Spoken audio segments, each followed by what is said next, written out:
Assalamualaikum warahmatullahi wabarakatuh. Ensiklopedia Al-Fatih kembali ke hadapan Anda untuk berbagi info Islami. Semoga menginspirasi aktivitas Anda hari ini. Dan jangan lupa klik tombol subscribe dan aktifkan notifikasi tombol lonceng agar tidak tertinggal berita terbaru dari Ensiklopedia Al-Fatih.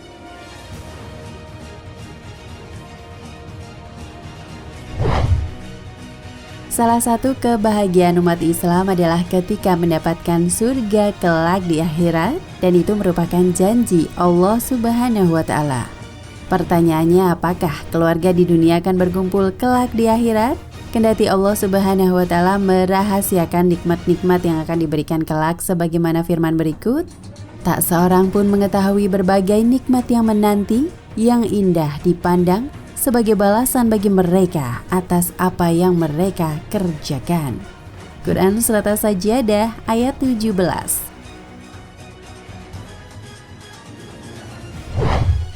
Namun sejumlah ulama salaf menegaskan bahwa di antara kebahagiaan umat Islam kelak di surga adalah bertemu kembali dengan keluarga yang dia cintai di dunia. Hal ini setelah mereka mendapatkan rahmat Allah Subhanahu wa Ta'ala dan syafaat Rasulullah Shallallahu alaihi wasallam. Dan orang-orang yang beriman dan yang anak cucu mereka mengikuti mereka dalam keimanan, kami hubungkan anak cucu mereka dengan mereka, dan kami tiada mengurangi sedikit pun dari pahala amal mereka. Tiap-tiap manusia terikat dengan apa yang dikerjakannya. Quran Surat At-Tur ayat 21.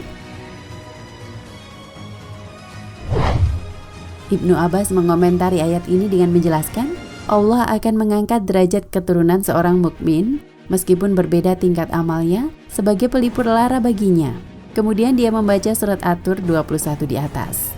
Penegasan ini sebenarnya senada dengan janji Allah Subhanahu wa Ta'ala yang ada dalam surat Ar-Ra'd ayat 23, yaitu surga Aden yang mereka masuk ke dalamnya bersama-sama dengan orang-orang yang soleh dari bapak-bapaknya, istri-istrinya, dan anak cucunya.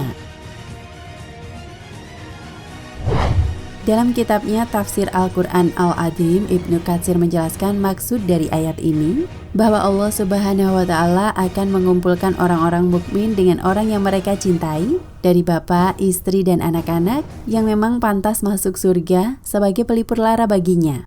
Bahkan dia akan mengangkat derajat keluarganya yang dalam level rendah itu menjadi level tinggi tanpa mengurangi derajat sang mukmin yang tinggi tersebut sebagai anugerah dari Allah Subhanahu wa Ta'ala. Bagi muslimin ada satu reuni yang memiliki nilai luar biasa, yaitu kesempatan bertemunya kembali keluarga besar seketurunan di tempat baru yang sangat menyenangkan di akhirat kelak. Allah berfirman dalam Quran Surat Ar-Ra'd ayat 22 hingga 24 yang artinya, orang-orang itulah yang mendapat tempat kesudahan yang baik, yaitu surga Aden, yang mereka masuk ke dalamnya bersama orang-orang yang soleh dari bapak-bapak mereka, istri-istri mereka, dan anak cucu mereka. Sedangkan malaikat-malaikat masuk ke tempat-tempat mereka dari semua pintu sambil mengucapkan, Salamun alaikum bimma sabartum, keselamatan atasmu berkat kesabaranmu.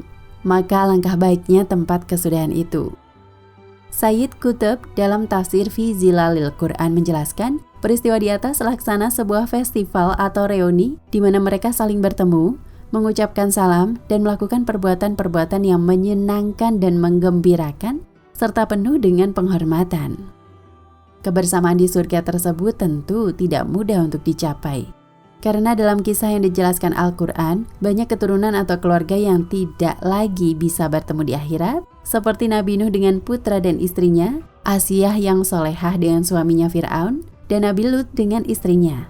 Namun bertemunya keluarga besar di surga bukan pula sesuatu yang tidak mungkin.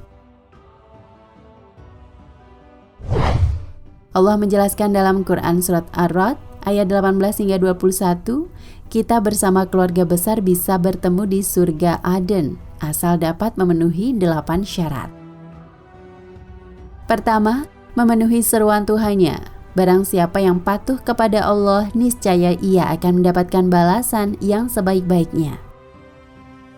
Kedua, memenuhi janji Allah dan tidak melanggar perjanjian. Janji Allah di sini mutlak, meliputi semua macam perjanjian. Janji terbesar yang menjadi pokok pangkal semua perjanjian ini adalah janji iman. Perjanjian untuk setia menunaikan segala konsekuensi iman. Ketiga, menghubungkan apa-apa yang Allah perintahkan supaya dihubungkan. Dalam hal ini taat secara paripurna, istiqomah yang berkesinambungan, dan berjalan di atas sunnah sesuai dengan aturannya, dengan tidak menyimpang dan tidak berpaling. Keempat, takut kepada Allah. Takut kepada Allah dan takut kepada siksaan yang buruk dan menyedihkan pada hari pertemuan yang menakutkan. Kelima, sabar.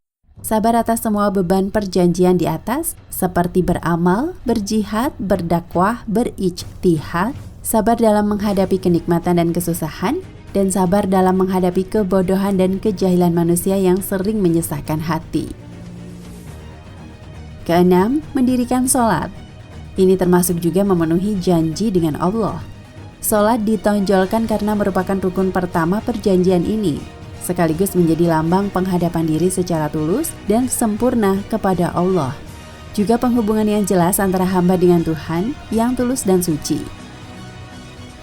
Ketujuh, menginfakkan sebagian rezeki secara sembunyi atau terang-terangan. Kedelapan, menolak kejahatan dengan kebaikan dalam pergaulan sehari-hari. Dalam hal ini diperintahkan membalas kejelekan dengan kebaikan apabila tindakan ini memang dapat menolak kejahatan itu, bukan malah menjadikan yang bersangkutan semakin senang berbuat kejahatan. 8. Syariat ini telah Allah jamin akan menghantarkan seseorang dapat berkumpul di surga Aden. Mereka menempati tempat kesudahan yang baik. Di samping masuk surga, mereka juga dimuliakan dengan bertemunya kembali dengan orang-orang yang mereka cintai. Hal ini merupakan kelezatan lain yang mereka rasakan di dalam surga. Semoga kita termasuk di dalamnya. Amin.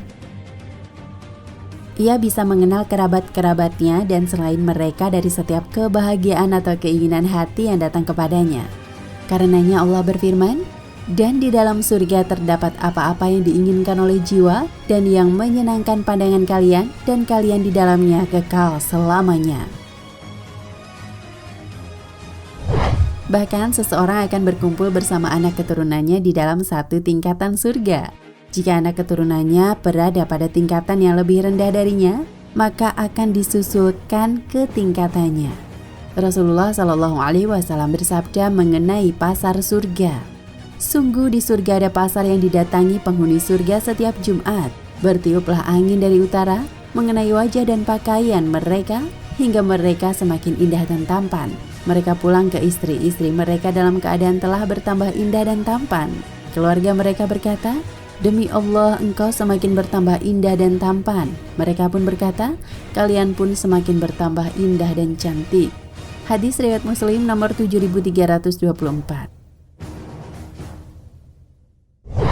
Salah satu kenikmatan manusia di dunia adalah berjumpa dengan saudara dan teman-teman akrab mereka, saling menyapa, menanyakan keadaan, saling bercanda ringan, saling curhat.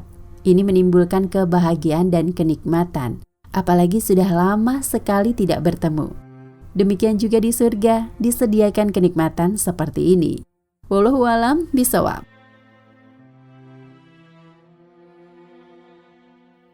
Nah, pemirsa Ensiklopedia Al-Fatih, sampai di sini perjumpaan kita kali ini. Semoga menginspirasi.